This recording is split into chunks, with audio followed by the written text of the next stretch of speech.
Well, hello, everyone, and thank you for joining us. While we give everyone a moment to join, why don't you jump in the chat and tell us where you're joining us from today?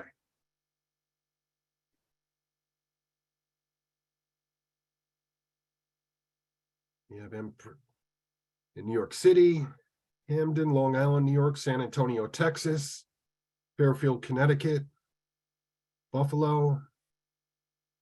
Oh, a lot of folks coming in. Spiders from Mars, nice. Ontario, Northern California, Sharon, Connecticut, all over the place. Well, great. Well, hello, my name is Rich Merritt, and I'll be your host today. This webinar is brought to you by the Audubon state offices of Connecticut and New York, whose mission it is to protect birds and the places we all need in our forests, on our coast, and across local communities. A quick note that this webinar is being recorded and will soon be available on our YouTube and Facebook pages. And questions are welcome in the chat box at any time. And at the end, we'll have time for some question and answers.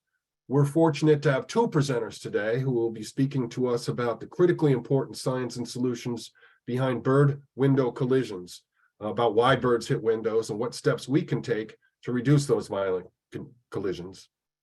First, Kaitlyn Parkins is the Glass Collisions Program Coordinator for American Bird Conservancy, where she works to make the built environment safer for birds through education, advocacy, and advancing research on bird window collisions. Prior to joining ABC, Kaitlyn was a member of the science team at New York City Audubon, where she worked to help pass New York City's groundbreaking bird-friendly building and lights out legislation.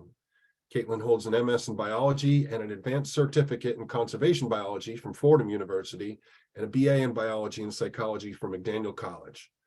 And some of you might remember Kaitlyn when she joined us to facilitate question and answers during our webinar on bird-friendly roofs about a year ago. Welcome, Kaitlyn. Thanks for having me, Rich. You bet. Also joining us is Anikó Tótha. As Bird Collisions Glass Testing Coordinator, Anikó manages the American Bird Conservancy's program to evaluate and rate bird-friendly materials. Prior to joining ABC, she was a keeper in the Department of Ornithology at the Wildlife Conservation Society's Bronx Zoo, overseeing one of the most diverse collections of birds in the world. Anikó has also held positions researching seabirds off the coast of California, salt marsh and Nelson sparrow breeding success in Maine, passerine stopover ecology study in the Meadowlands of New Jersey, and the Bird Collisions Glass Testing Tunnel in Bronx, New York. Anikó received her bachelor's degree in environmental science at Ramapo College and her master's degree in biology with Miami University of Ohio. Thanks for joining us, Anikó. Thanks so much, Rich. I'm so happy to be here. And with that, Kaitlyn and Anikó, take it away. Awesome. Thank you all. Thanks, Rich. Thank you, everybody, for joining us today to talk about this really important bird conservation issue. So Anikó and I are actually going to tag team this presentation today. I'm going to get us started with some background on window collisions and some of the basics. So first, to get us on the same page, there are two different types of window collisions that folks often are thinking about. The first kind is when birds will attack their own reflections in windows. They can be an incredible nuisance. That's like this male cardinal pictured here. And the solutions that work for this type of collision or for other types of collisions aren't necessarily going to work for this particular type of collision. What you need to do is actually entirely eliminate the bird's view of itself in the window to stop this from happening. The second kind of collision is when birds fly full speed into glass as if it's habitat that they can move right through. This type of collision often results in severe injury or even death, and that is our focus today. So first of all, why are collisions a problem at all? In 2014, in a study led by Dr. Scott Loss, they estimated that 500 million to 1 billion birds die every year from collisions with glass. This makes collisions the second largest direct cause of mortality for birds in the US, with the first being free-roaming cats. It's also been nearly 10 years since that study was conducted, and with continued development and construction of modern buildings that use huge expanses of glass, it's very likely that we're actually surpassing that number at this point. So beyond the sadness of an individual bird's death, which I think a lot of us have probably experienced, collisions are a real and very large-scale conservation issue. So why do we need birds? Why should we care at all? I think most of you who are joining an Audubon Connecticut or Audubon New York webinar probably know how important birds are, but not everybody does. And so one of the most important things that you can do to help birds is educate people on their value, not just their cultural and intrinsic value, but for selfish reasons as well. We need birds. They contribute billions of dollars in ecosystem services. They regenerate forests after fires and pest infections by dispersing seeds. They also eat insects that might destroy crops or destroy those forests or carry diseases like malaria. Birding or bird watching in itself is an enormous industry, from the home bird feeder to competitive birders. The equipment and travel that folks invest in this hobby is significant, and that translates to jobs and money for local economies. So there's a lot riding on birds, and we really need to do what we can to protect them. So what do we need to know to address this problem? Collisions is a really great issue in that we already know everything we need to know to stop them. The goal is to put that knowledge into practice, and we're hoping we can help do that a little bit today. So most people think that collisions are a rare occurrence. We've all sort of probably had that experience, and despite nearly everyone having the experience of a window collision, of finding a bird or hearing a bird hit their window, most people don't necessarily grasp the magnitude of the problem in order for everyone to have had that similar experience. We get asked often, you know, if this is such a big source of bird mortality, why don't we see more dead birds? Why don't we see more carcasses? And the answer is there's a couple different things going on. One, a bird might fall behind a grate or behind a wall. A big reason is that scavengers are very efficient. Raccoons, cats, rats, other birds will not only opportunistically pick up injured or dead birds that have died in window collisions, but they'll stake out windows that they know cause lots of collisions. I've heard from collision monitoring programs on the coast that they actually have to race herring gulls to injured birds that have hit windows. Additionally, you know, a lot of birds will be injured and fly away pretty quickly. A recent study came out where they used video cameras to monitor collisions in a home backyard, and they found that about 84% of window collisions resulted in the bird leaving within seconds of the collision. Those birds often sustain trauma that they don't survive, but we never see them. So there's no evidence of that collision happening, which means that it happens probably far more than we realize, and in places that we maybe think are safe. Which species are most at risk? So almost every species of bird out there has probably hit a window at some point or another. But the majority of birds that have died in collisions or that collide with windows are warblers, sparrows, thrushes. These are our songbirds, and these are species that migrate long distances between their breeding grounds and their summer grounds, basically running the gamut of North America twice a year. And these species migrate at night, which can be the source of some confusion. The birds aren't, for the most part, flying into tall buildings while migrating at night. There are instances where a combination of bright lights and bad weather and heavy migration can lead to these big bird mortality events at certain buildings, and these get a lot of publicity, but those events don't actually make up the majority of window collisions. Most birds are colliding with windows after they've stopped to rest and when they're active during the early morning and daytime hours. Which buildings are the most dangerous? There tends, like I said, tends to be an association between collisions and big high-rise buildings in cities. But in fact, almost 50% of collisions take place at homes and low-rise buildings. And almost all of the rest take place at mid-rise buildings, up to about 11 stories. So when collisions do take place on high-rise buildings, they're actually, for the most part, occurring at those lower to mid levels of the building. This is where the vegetation is, which means this is where the birds are most active in seeking food and seeking shelter. It's sort of like why most car accidents happen close to home, because that's where you're doing the most driving. This is where the birds are most active, and often the glass there reflects the vegetation, and that's what's causing a lot of collisions. There's a misconception that people can see glass. I bet almost everyone here knows someone that has run into glass, or maybe you've done it yourself. And that's because people tend to learn about glass as a concept when we're very young, and often through trial and error. Of course, unlike a bird, when we hit a window, we do so at low speeds and beyond some bumps and bruises. Most of the damage we sustain is to our egos. Humans use visual and architectural cues to learn to expect glass to be present in certain places. So let me show you what I mean. If I show you this picture of a tree, you can't tell me from the cues in this image whether this is an actual tree, whether this is a tree reflected in glass, or whether this is a tree viewed through glass. If I give you a little more context, a little more of a clue, you can see, okay, right angles aren't usually seen in nature. You might recognize those as mullions between panes of glass. You might see the crack in the pane of glass and realize this is a tree. Glass is involved somehow. This is a tree through glass or reflected in glass. And only when I back out and give you all of the context can you now tell, okay, this is a tree reflected in glass.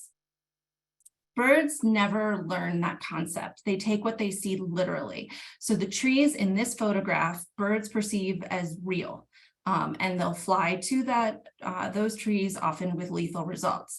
These are reflected trees, but the same thing can happen when vegetation is seen through the glass, for example, in an atrium, a glass railing, a glass skywalk, or even a potted plant in a home.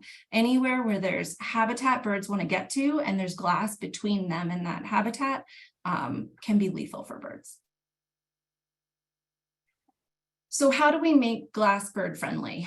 It helps to know a little more about how birds see the world. Primates, we're primates. We have our eyes here in front of our head. We have good depth perception because both of our eyes see a lot of overlap in the image. And we see the world as something in front of us. Birds, on the other hand, have their eyes on the side of their head. They don't see the same thing with each eye. They have a beak in front of them. They don't have great 3D vision. And they presumably experience the world as something that they are immersed in and moving through. Our program director, Dr. Christine Shepard, says that she likes to use a model for a bird as it's a kid texting on a skateboard. So not really paying attention, looking down and moving fast. So how do we use that information to make glass bird friendly? Well, we use visual markers that birds see as solid and space them appropriately so the birds don't think that they can fit between them. It's not necessarily that the visual markers are making the birds see the glass, they're seeing the markers, and we need them to be close enough together so that birds don't think they can fit through. Birds have really accurate knowledge of how big their bodies are and how wide their wingspans are, and many species can maneuver through really tight spaces. So imagine a small songbird flying through the leaves and branches of a forest. So we base the guidelines for the spacing of visual markers based on bird bodies. And that means the markers should be spaced about 2 inches apart. Previously, the rule was 2 inches by 4 inches apart, but in practice, a lot of folks found that very small birds were still colliding. And so if we make the recommendations very small, 2 by 2 inches, and make that glass safe for birds like kinglets and hummingbirds, we can make the glass safe for all of the birds that are larger than them as well. The birds need to be able to see the pattern in time to change direction. So we found that if you're using horizontal or vertical lines, they should be at least 1/8 of an inch in width. If you're using dots, they should be at least 1/4 inch in diameter. We've also found that irregular patterns seem to work better than regular patterns, so you can really get creative with this.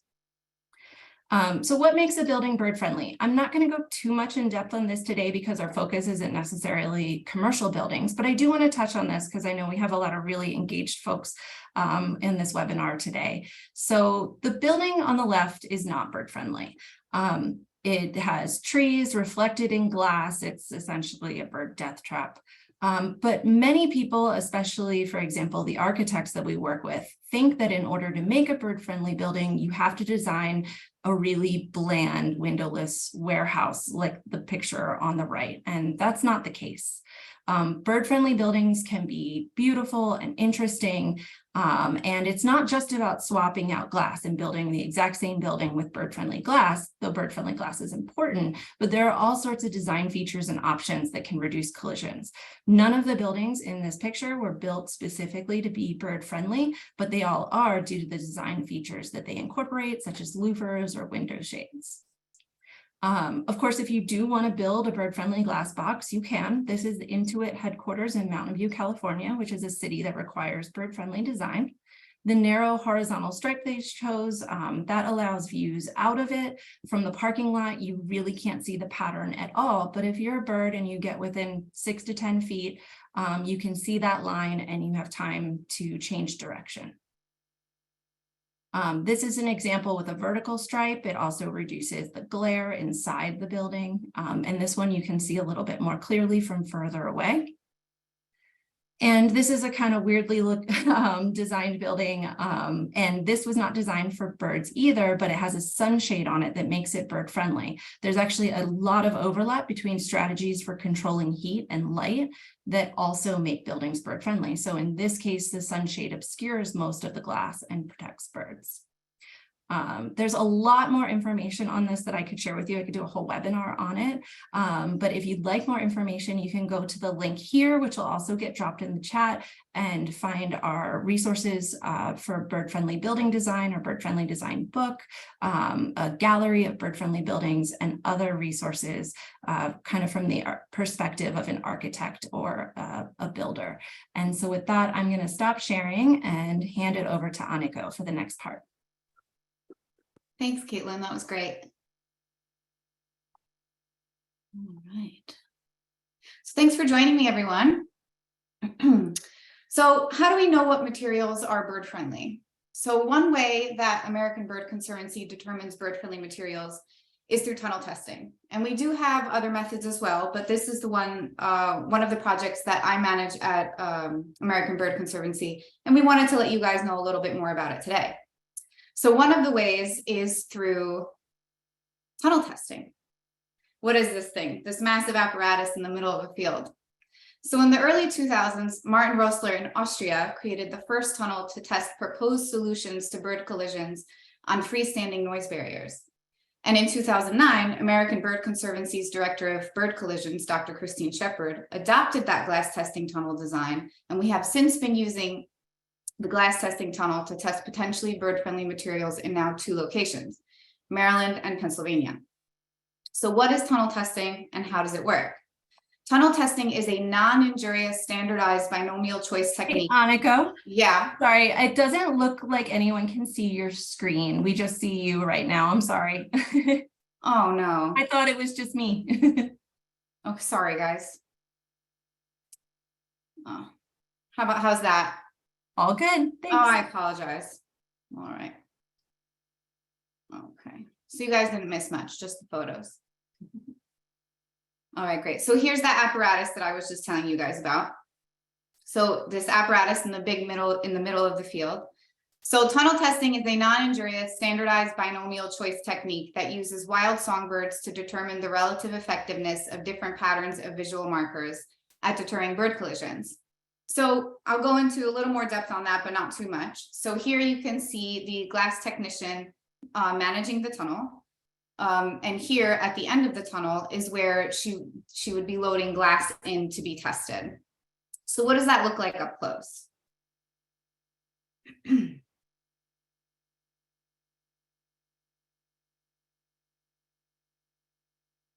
There we go. So here we go, there's 3 separate photos of the tunnel. In a test flight, a bird flies down a completely dark space. So on the left-hand side photo, you can see there's different things on that gray painted wall there. So in the center is a port where a live bird would be entered inside the tunnel. So into this completely dark space, the tunnel, toward a light at the far end. So the bird's view from the our end of the tunnel is what you see in that middle photo. So where side-by-side panels of glass appear to offer exit routes. One of those panes of glass is clear, unmarked glass, in this case, the left-hand side glass. That is the control, and it's virtually invisible to birds. And on the other side, the right-hand side, is the pattern of visual markers under evaluation, the test pane. In this case, a black line spaced 1 inch apart. So please be reassured that there is a net at the end of this tunnel. So about 2 feet in front of those test panes is a net that catches the bird. So the bird is stopped safely before it can get to the glass, and after 1 trial, a bird is immediately released. When few birds fly to the pattern glass, we believe that they are seeing and avoiding the visual markers. Every test pane has at least 80 individual birds flown down the tunnel, and we record the percent that flies toward the test pane. For example, suppose 80 birds fly down the tunnel with 20 flying toward the test pane and 60 towards the control. That would mean 25% of birds flew towards the test pane, and it would have a threat factor of 25. Threat factor is the language that American Bird Conservancy uses to rate potentially bird-friendly materials, or in this case, a bird-friendly material. ABC defines bird-friendly materials as having a threat factor less than or equal to 30, corresponding to an estimated reduction of collisions of at least 50% under real-world conditions. Because honestly, there is nothing out there that is honestly 100% bird safe. So you can see in these photos, the left is where the bird goes in, it flies towards that center picture, and then it's released with that little white door with the black handle and goes about its business. It takes no more than 30 seconds. So what can you do at home? This is my favorite part to talk about. The one positive thing about glass collisions is there is something we at home can actually do something about with surprisingly very little effort. It's bird conservation at our fingertips. If you have bird baths, feeders, a garden, you want to ensure that your windows are bird friendly. Since you're creating such a happy habitat for them, you'd want to keep them safe around your windows. So how can we do that? I hope not to overwhelm you with the following solutions that we have at hand, but we want to offer for different budgets and also different creativity levels, or whether you like DIY or not so much. So we'll just go through a few of them today, but you can find all of them that are available on our website. So let's start with external insect screens. I have great news. If you have a home with already built-in external insect screens, you can turn off this webinar, you can go about your business because your home is already bird friendly, but please don't leave because we do have a lot of great information here. So in this first photo, you can see that on the left-hand side, there is an external insect screen, and on the right-hand side, there is not. You can see how well that external insect screen really diffuses the reflection, disrupting the continuation of habitat that birds can get confused by, as opposed to that right-hand side window that is obviously reflecting sky and vegetation, where the bird can obviously get very easily confused. On the right-hand side is just a beautiful picture of Sully the cat also enjoying window film that is equally effective for birds, noting the spacing. So for those of you that are creatively inclined, so not me, tempera paint or acrylic paint or puffy paint are really great cost-effective options. Keeping spacing in mind, you can get really creative here, even doing seasonal options for your windows. When you get tired of it, you might put a little elbow grease in, wipe it off. You can get, again, really creative here. These are some really beautiful windows that you can create with just simple paint from your local craft store. If you're less creatively inclined like me, white squiggly lines always do a great job. Simple and effective. Just some white paint, slap it on there. You can draw a fun fish if you like to. There is also something that is a dry soap in a spray can that is really easily applied and easily to come off as well. And these can last as long as you want them to. You can touch them up or remove them when you get bored and you want something fresh and new. North Carolina Zoo had a wonderful idea of using a stencil roller to apply paint to their glass. So you can see it's a really great way to add a uniform pattern to your glass. You can get it online at your local craft store. Again, just roll it in your favorite color paint and roll it right onto the glass. Again, can last as long as you want it to, remove it, change it as often as you like. ABC BirdTape is another great solution. It's not available right now, but it will be soon. We've been working hard at getting it ready. So there are different variations of this product, one of them being squares and the other one being just normal tape, and it comes with directions on how to apply and how to remove. It can be pretty long lasting. It can take a little bit of elbow grease to remove, but it's not so hard. Also, in this case, keep spacing in mind. That is the #1 thing. If you're just going to do the squares, no more than 2 inches apart. Same for if you want to do diagonal, vertical, horizontal lines, or you could cut the tape into smaller pieces and make fun shapes like they did at Virginia Zoo in that little giraffe shape there. Decals. So decals have been around forever. Back in the day when people thought, all right, let me fix my window. I had a bird fly into it, unfortunately. Let me put a decal on there. That's going to help. I can promise you that putting one falcon silhouette on your window is not going to do much to decrease bird collisions, because the bird's just going to fly right around that falcon silhouette. You can see in that first photo that there are several falcon silhouettes with mini decals in between to break up that spacing. So that's what you're going to have to do if you want to use decals. So it is a great way. It's very easy to apply and remove, but you're just going to need a lot of them to make sure you have the appropriate spacing. And if you have a Cricut, you can print your own vinyl decals, which is a nice fun project to do at home. Acopian BirdSavers are also a great solution. It can be DIY, or you can have them installed. This is essentially a paracord spaced no more than 4 inches apart that hangs outside of your window in front of it, and it hangs down. You can either secure the bottom half or just let it hang loose, because they do also go by the Zen wind curtain name, and they're nice when they blow in the wind. But you can see that these won't obstruct your view at all. You can still see, if you have a nice big window in your home, you'll still be able to see out and you'll enjoy that view. Another great solution that offers the same things as that view did with the ones I mentioned before is bird crash preventers. This is a monofilament or a fishing line that is held taut in front of your window with 2 brackets in above and below, and those are spaced about 3 inches apart, and you can see those are virtually invisible. And they come already mounted to the brackets, so it's really easy to install and remove. You can just roll them right back up. And again, you hold on to your view, but they have proven to be pretty effective at home. Easyup Shades is another great solution. So this is essentially a shade cloth with suction cups on it that you put onto the outside of your window, and you can see that it basically takes away the reflection. It removes the window completely from the outside. You can't even see it. And it'll work really great in that upstairs room that gets a lot of sun in the summertime. Bird screen is another great solution if you don't have insect screens installed on the outside. So you can see they work just the same as external insect screens do, where they diffuse that reflection, where that confusion of the continuation of habitat for birds is decreased completely. And these again can be suction cut to the outside of your screen door, or your glass door or window, or they can be mounted above and below it. So there are a few window films that are now available on the market. Window films can be installed professionally or DIY, or also window washers are doing them now. There's a lot of different ones to choose from. There are even ones you can design your own pattern, just keep spacing in mind. And one of the ones we like to talk about, of course, is feather friendly. They offer various patterns that are readily available.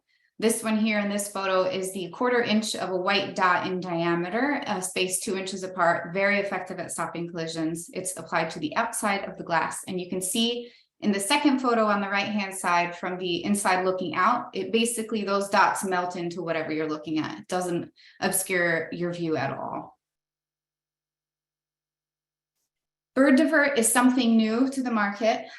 This is also a window film, but this is a window film of a UV dot matrix of UV absorbing and reflecting dots. So they're 3/8 of an inch and 1/4 of an inch spaced 2 inches apart. But you can see in this first photo on the left-hand side, that is what we see. So those dots basically disappear. But on the right-hand side, in birds that see into the UV spectrum, it offers enough of a visual marker for them. But please keep in mind that although most migrating sawbirds see UV, birds like hawks, pigeons, and doves do not. So this solution will not be effective to decrease the chance of those collisions.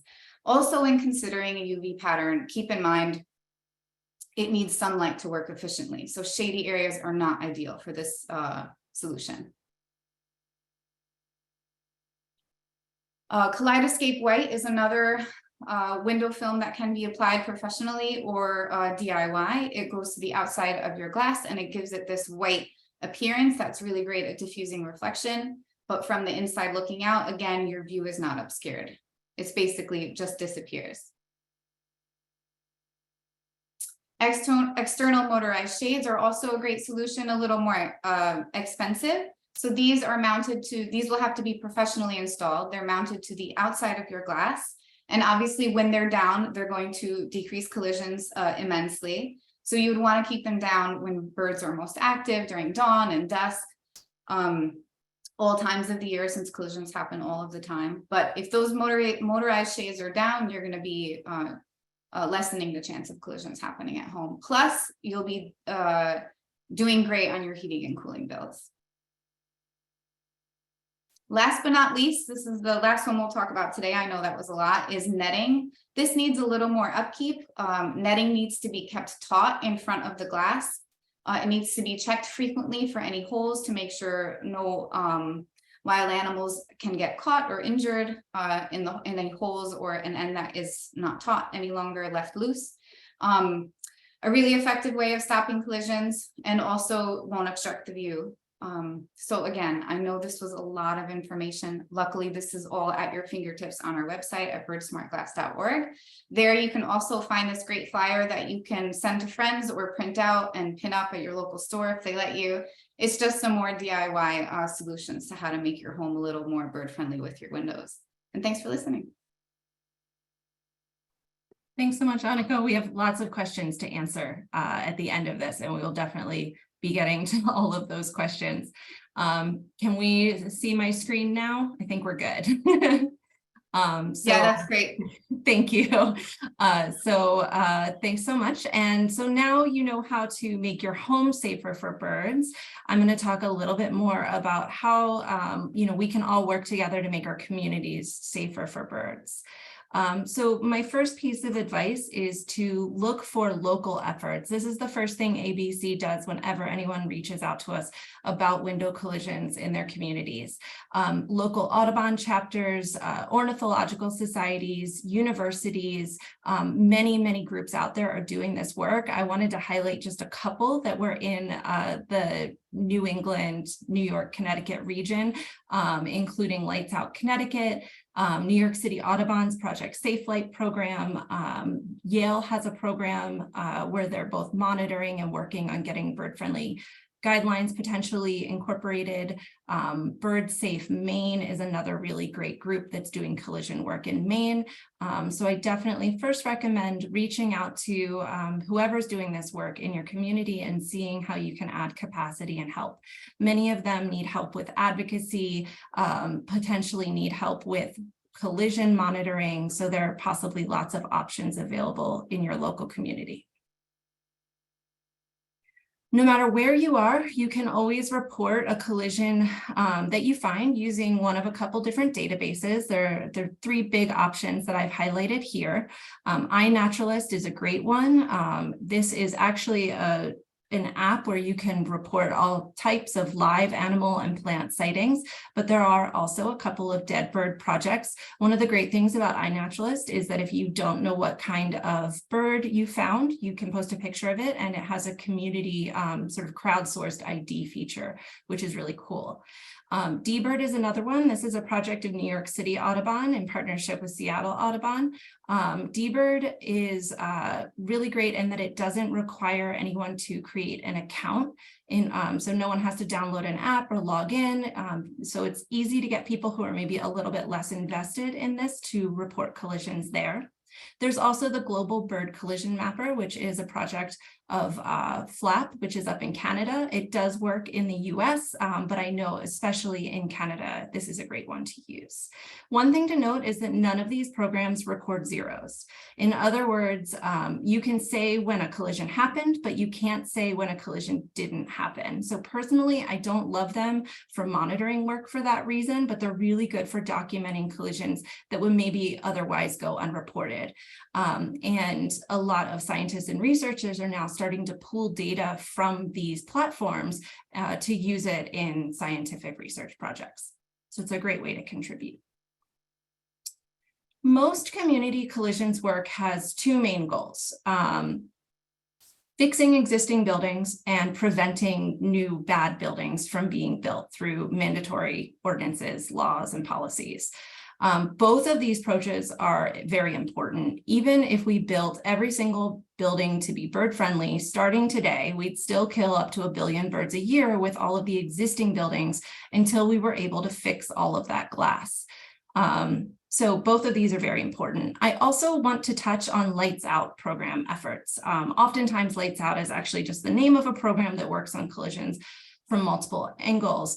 But what I say here when I talk about lights out, I mean turning your lights out or getting other people to turn their lights out during spring and fall migration at night. It's important to note that lights out is really beneficial to all species, including people, but light tends to attract and can even disorient birds. If you turn your lights out at night, you likely won't significantly reduce collisions, especially at home windows, but it can keep birds from being attracted in by lights and being next to dangerous windows during the day where they can collide with those windows. So reducing artificial light at night, excuse me, is better for everyone. It's important though that lights out efforts are done hand in hand with fixing glass and never in place of it. If you have to pick just one, especially if it's at a specific bird killing building, glass should really be your #1 priority. And in an ideal world, we can do both. So let's start with fixing existing buildings. While we'd love to fix every single window, being pragmatic and recognizing the costs and the effort that goes into installing retrofits, the goal should really be to fix the bad windows and leave the rest. So here are the basic steps to doing that. First, pay attention, monitor. This way you can document collisions and figure out what your priority windows for fixing are. Step 2 is to plan a solution or advocate for one. 3 is to act, and 4 is to repeat steps 1 through 3 again. So let me elaborate a little bit on each of these. First, pay attention, monitor, document collisions. Any window where you've seen or heard a collision near feeders, near fruiting trees, near bird baths or other water sources, all of these should be priorities to fix. If you're monitoring more buildings, multiple buildings, or larger buildings, it's important to break up the facades into smaller chunks to see where those target areas should be.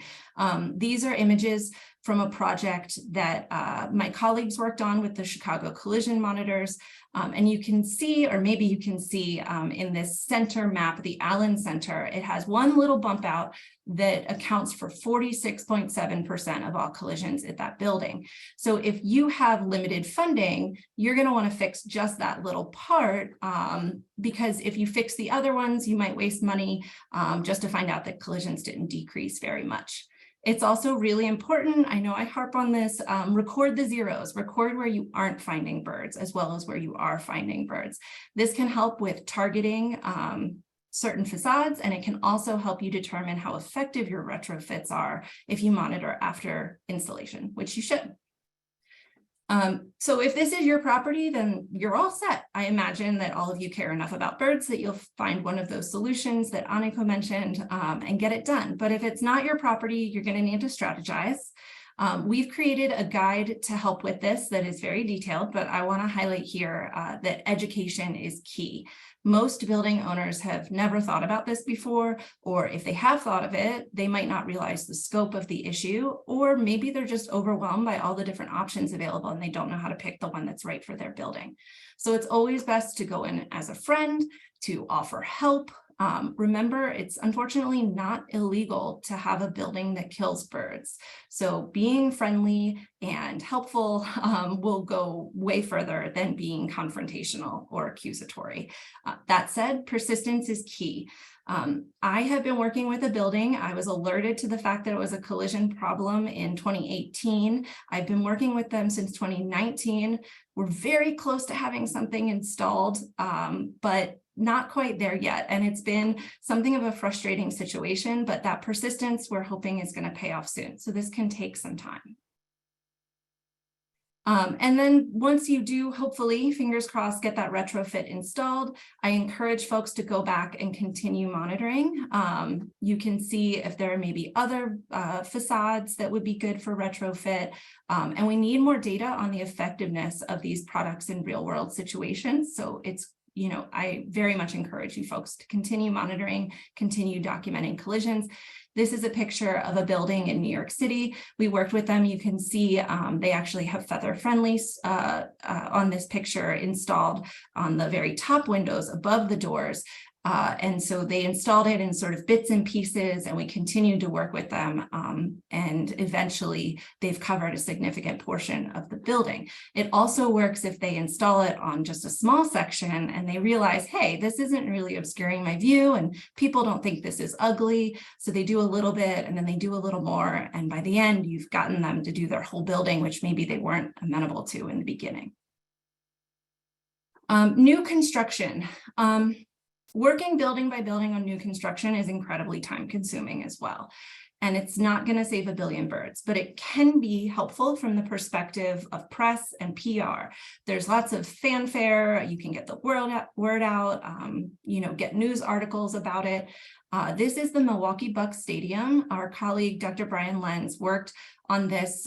It's an awesome building, an inspiration. We can point to it for other stadiums that are going up now. And it took Brian over 3 years of working with them to make it happen. So just like I said before, persistence is key. If you do decide to go after a single building, the steps below will help you do so.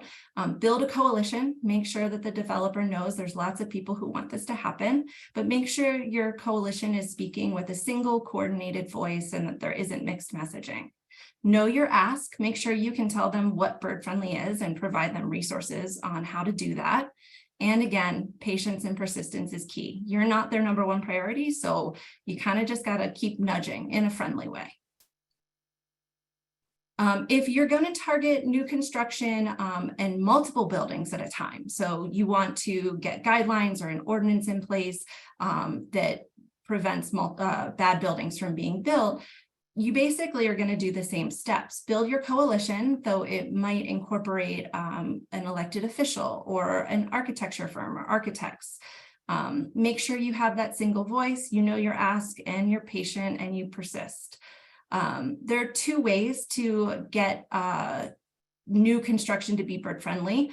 First is to adopt a policy without a law. This works well for organizations like universities, businesses, departments of transportation, etc. So this would be getting that agency on board to adopt a policy that all new buildings on their property or built by them or built by their agency or firm will be bird friendly.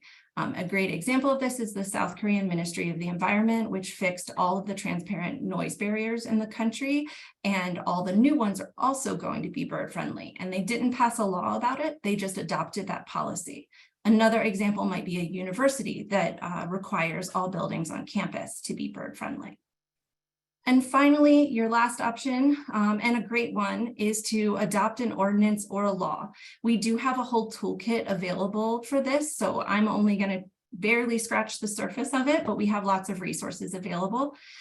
We have a model ordinance with the right language. It's pretty strong. If it was passed today, it would be the strictest ordinance in place, and it's a really good starting point. And we also have guidance for walking it back. We have a review of existing legislation, which we recommend and which we don't.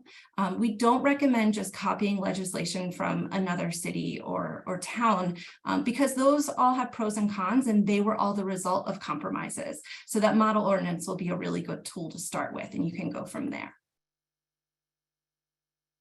This is a list of current ordinances in North America with a couple that we're hoping to add soon that just need to get past that finish line. Unfortunately, these are all in the US. Ontario used to be on this list. Lots of municipalities in Ontario had passed bird-friendly design guidelines, and those were all recently repealed by a law passed at the province level. If you're interested in learning more about what's going on in Ontario, I highly recommend Flap Canada as a great resource for that. You'll see New York City is highlighted because it is currently the strongest ordinance in place with all new construction required to be bird friendly up to 75 feet and adjacent to green roofs. And so here's a whole big list. We also go through all of these in more detail on the website, and that link I believe was probably dropped in the chat, but if not, I can make sure it happened. And I do want to mention voluntary guidelines. Numerous communities have them, and they take a ton of effort to get in place and unfortunately are rarely used. So we do recommend going for that mandatory ordinance. And of course, that's a big ask, and ABC is very much here to help. If you're working on any of this today, you can reach every link that we shared by typing birdsmartglass.org into your browser. And of course, feel free to reach out to us with additional questions, or reach out to Audubon Connecticut and Audubon New York, and they will get you connected with us as well. And so with that, I'm going to stop sharing my screen and we'll take some questions. Wow, what a fascinating presentation that you both just gave us. This is great. And I can tell it was great interest to our audience today, too, from the incredible number of questions that we'll try to get to as many as we can with the time we have left. If we haven't asked a question, please use the chat.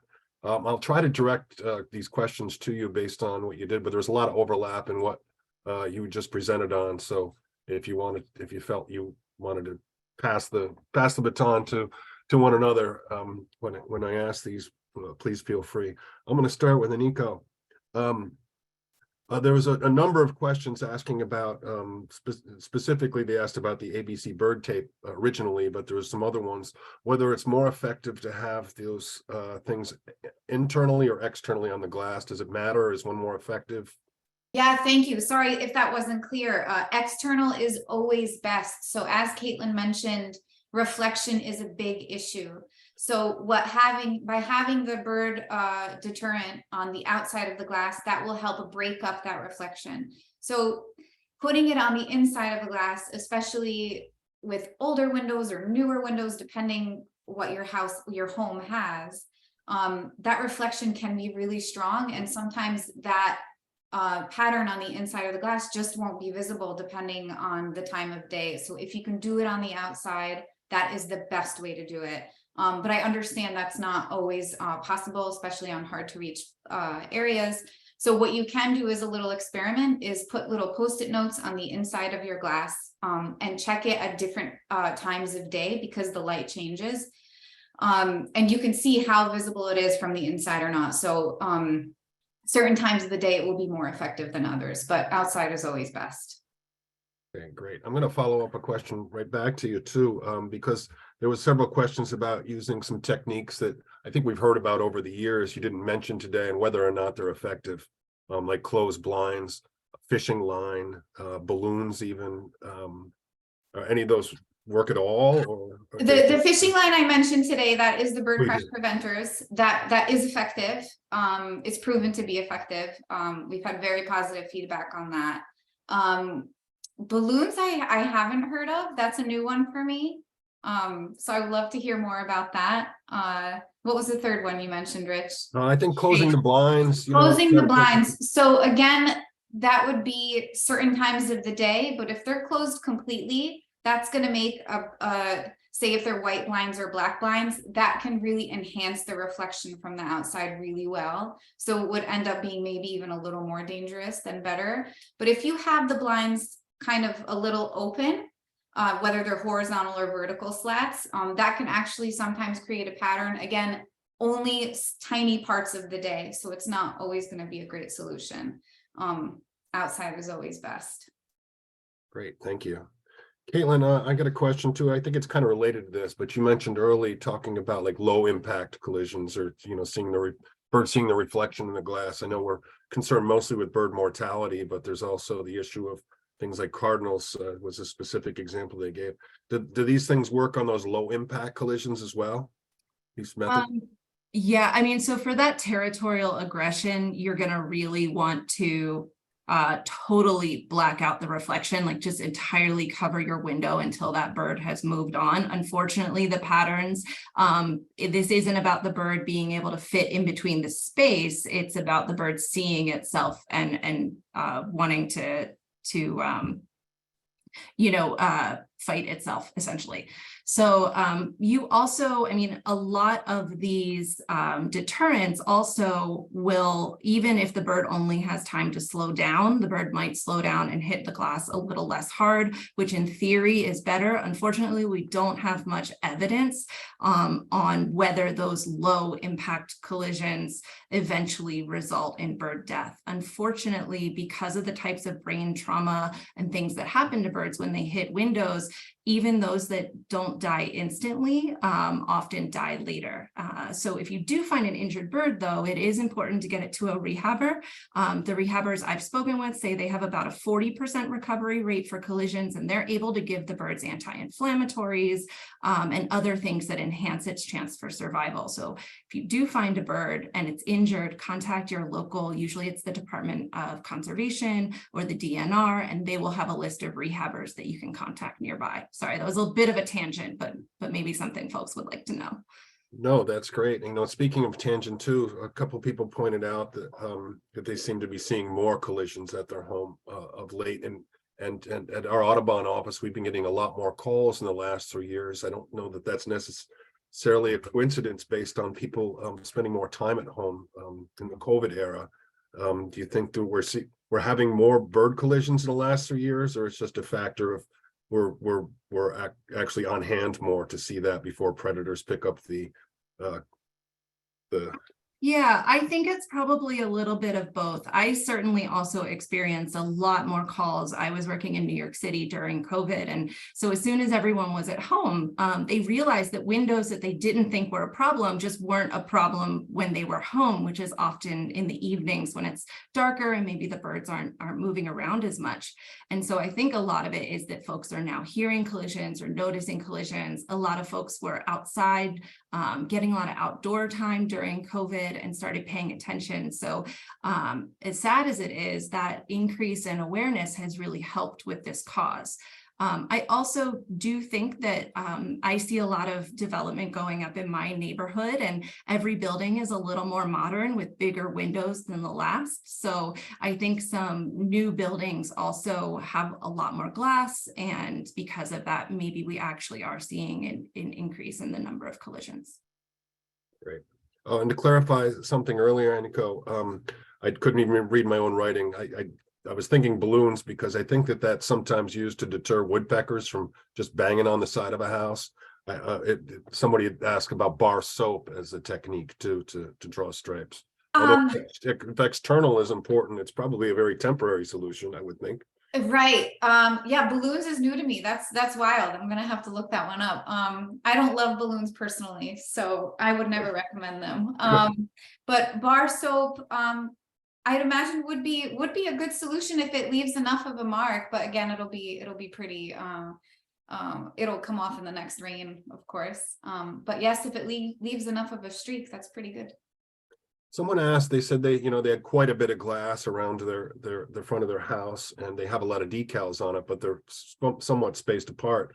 Are decals, with as large as 12-inch gaps still effective? Maybe not as effective as having the smaller ones? No, I mentioned this a bit before. Spacing is key. Birds are going to try to fit into the smallest spaces. They have a really good idea. They're really good at parallel parking, basically. They know the size of their vehicle. So if they have, a 3-inch wingspan, they're going to squeeze right through. So those 12-inch spaces are massive for a hummingbird. So yeah, you're going to want to close up those spaces.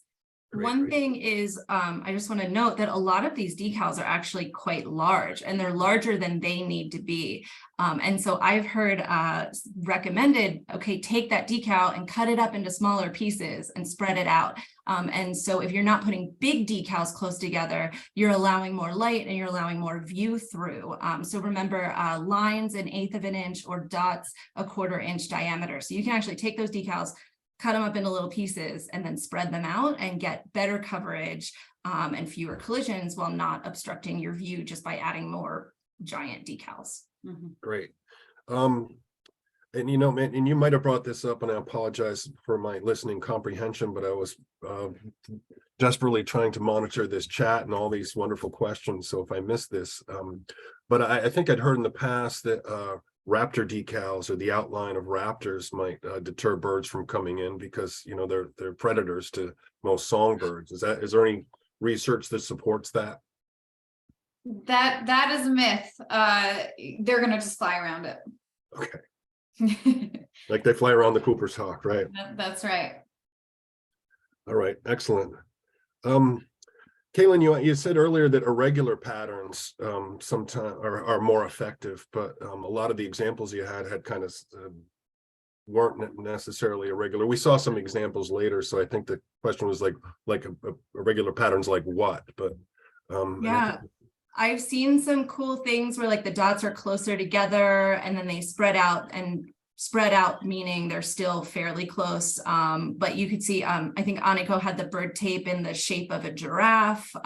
You can do diagonal lines or diagonal lines out of spots or patterns, geometric stuff. There's all kinds of things that you can do. I think a lot of the companies make these regular patterns because it's easier to produce those things. But if you want to get creative, there's a lot of space for you to do that as long as you're just following those marker size and spacing guidelines. Great. So is there, a glass that's manufactured, for residential homes or residential use that already has, bird-friendly qualities? Somebody mentioned, a couple people mentioned that maybe there's a German product, but that we don't have to add additional things on post-installation? Yeah, so there is Ornalux glass that I saw mentioned in the chat as well. That is the German company, Arnold Glass produces that. That is a UV bird-friendly pattern. Keep in mind what I mentioned before about UV patterns is it's not always going to work if it's a shaded window or if you don't get a lot of sun or in the early hours during dawn when there virtually is no UV light yet. That window is not going to be as effective as something like a decal or a window film. That is available, but it is very expensive. So commercially, we typically, for commercial buildings, we recommend new glass, but for homeowners, we recommend retrofits. It's just much friendlier to your pocket. Right now, there is no massive residential market at this point, but I know there are several companies working on it. Great, thank you. We're getting toward the end of our hour. We got so many questions that we're not going to get to. If anyone has a burning question that we don't get to today, please feel free to email us and we'll answer as many of these. I'll pass these along to Anikó and Kaitlyn, and we'll get answers to you post haste. I'll just drop in the chat right now a couple of email addresses you can send your inquiries to, but we do have time for one more before the end. So of interest to those participants that have bird feeders, is there a suggested distance from the window that a bird feeder should be that could minimize the number of fatal, like really far away or just up against the glass so they don't get so much momentum? Our theory is if you're going to have feeders, you have to have bird-friendly windows. So there's no right spacing, whether you have it right up against the glass and you're going to decrease the impact to the level of impact, that bird is still going to get some sort of injury. If you put it really far away, then it might get chased off into your window. You're inviting these creatures into your habitat, and you want to make it as safe as possible. So if you want to feed them, if you want to offer bird baths, you want to offer them native plants that they're going to come feed on, you're going to want to make your windows bird friendly. That's great. That's a very important message, and thanks for sharing. Well, anyway, that's all the time we have today. Thanks everyone for joining us. Like I said, we'll try to get to any of your questions that you email us. We won't be able to take them out of the chat if you've already sent them, unfortunately. This has been recorded and will be on the YouTube channels of New York and Connecticut, Audubon New York and Audubon Connecticut in the next couple of days. And our next webinar will be on March 15th. We'll have Tiffany Kirsten with us to present to us about elevating women birders and her record-breaking birding big year in 2021. I hope you can join us for that. But Anikó, Kaitlyn, thank you for joining us today, and thanks everybody else. Have a great rest of your evening. Thanks so much. Take care. Bye.